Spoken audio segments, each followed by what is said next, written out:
The butt dial heard round the world. We have details of Rudy Giuliani's accidental calls to an NBC reporter, including his attacks on the Bidens and his apparent need for a lot of cash.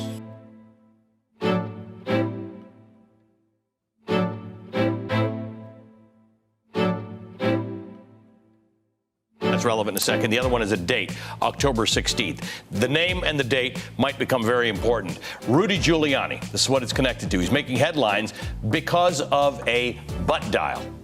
Don't think I've ever said that on TV before. I don't know this term, but I'm learning it. Giuliani, here it is, butt dialed. NBC News reporter Rich Shapiro last week. The two had already spoken earlier that day, but around 11 p.m., get the time of day, Giuliani accidentally followed up with a, quote, message exactly 3 minutes long.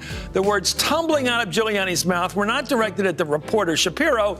He was speaking to someone else, someone in the same room. Trump's lawyer reportedly butt-dialed an NBC News reporter twice and left long voicemail messages. In those messages, which I'll play for you in just a second, or one of them, he's heard discussing Joe Biden, business in Bahrain, and his need for cash. They don't want to risk it because he's protected. So we got to force him to do it. And the Ukraine was investigating him, and they blocked it twice. So what the president was, you can't. Out of Giuliani's mouth were not directed at the reporter Shapiro.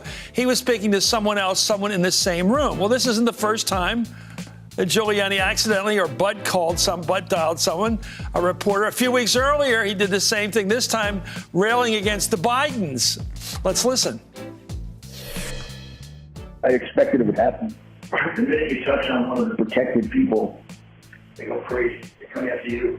You got the truth on the side, which is very powerful. Most powerful weapon. Yeah, there's plenty more to come out. What happened on October 16th?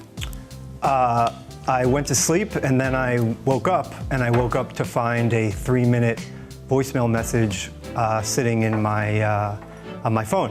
And on that call, he was talking to unidentified people, and he said some pretty interesting things. For instance, he brought up that this other person had to get on Bahrain, and it's clear that there was some kind of business opportunity he's discussing, because shortly thereafter, he says the problem is we need some money. There's a very long pause, and then he says a few $100,000. The recording is muffled, so it's difficult to discern exactly what they're talking about, but it's certainly intriguing, and I can tell you I did not go to sleep that night expecting to wake up in the morning with a 3-minute voicemail message from Rudy Giuliani. Chris, it is starting to occur to me that maybe Rudy Giuliani's not that good a lawyer, and that maybe he's not the person that the president ought to be trusting to do all of these things.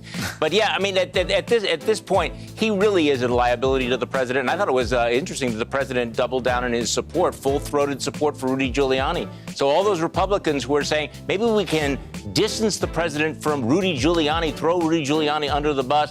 No, they're joined at the hip. And again, you know, if you're a Republican United States Senator, you're going into this impeachment trial, you know that that's just another one of those wild cards. Did you have a chance to talk to him after this and get some clarity? I did not. No, I have tried to speak with him a couple of times over the past 10 days or so, and those calls go directly to his voicemail. And I have yet to receive an intentional or an unintentional callback. Mimi, I did on Twitter promise our viewers that we're going to dedicate at least a good portion of the show to how to secure your phone so that you don't accidentally butt dial an NBC reporter and then record a voicemail in which you discuss fraud, someone named Robert, and needing to raise hundreds of thousands of dollars, which Rudy Giuliani did.